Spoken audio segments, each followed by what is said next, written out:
এতিয়া পাতি দেই আচ্ছা আচ্ছা আচ্ছা আচ্ছা এইটো ঘৰ বনোৱাটো এইটো চৰকাৰী মাটি হয় মানে ফৰেষ্ট লেণ্ড হয় এইটো ইয়াৰ ঘৰ বনোৱাটো কোন পাৰ্মিশ্যন দিছে এইটো বনাবলৈ ই এম মানে কোন ই এম নাম মুকুট মহন্ত সি কৈছে মানে কেতিয়া কৈছে পুৱাটো দিন হৈছে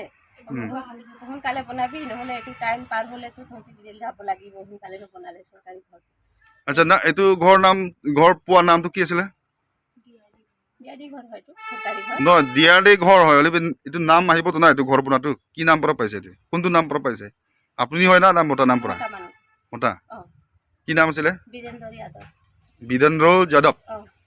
আচ্ছা আচ্ছা এইটো জেইবিলাক নাহে নেকি গ্ৰাম সেৱকবিলাক এইটো ঘৰ চাবলৈ গ্ৰাম সেৱক একদিন আহি কিনে গৈছে কি কৈছে গ্ৰাম সেৱক গ্ৰাম সেৱক ফাৰ্ষ্টে নবনাবি কৈছে তেতিয়া ই এম ছাৰে কৈছে কি কাৰণে ফোন কৰিছে কাম সোনকালে কৰিবি এইটো মুকুট মহন্ত ছাৰে হা আহি বনাবি বুলি কোৱাৰ কাৰণে আৰু আমি বস্তুকেইটা গিৰাইছোঁ থকা ঘৰ আছিলে আমাৰ ইয়াত পহিলা ফাৰ্ষ্ট টাইমটো থকা ঘৰটো ভাঙি কিনেহে বনাইছোঁ দুসৰা জেগা বনোৱা নাই এইটোতো চৰকাৰী লেণ্ড হয় না এনেকুৱাতো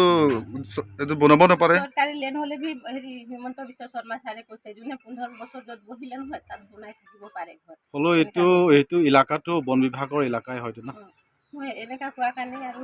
এইটো চৰকাৰী ঘৰ আহিছে কাৰণে ই এম ছাৰেও কৈছে এইটো কাৰণেহে আমি বনাইছে থকা ঘৰে ভাঙি কিনে বনাইছে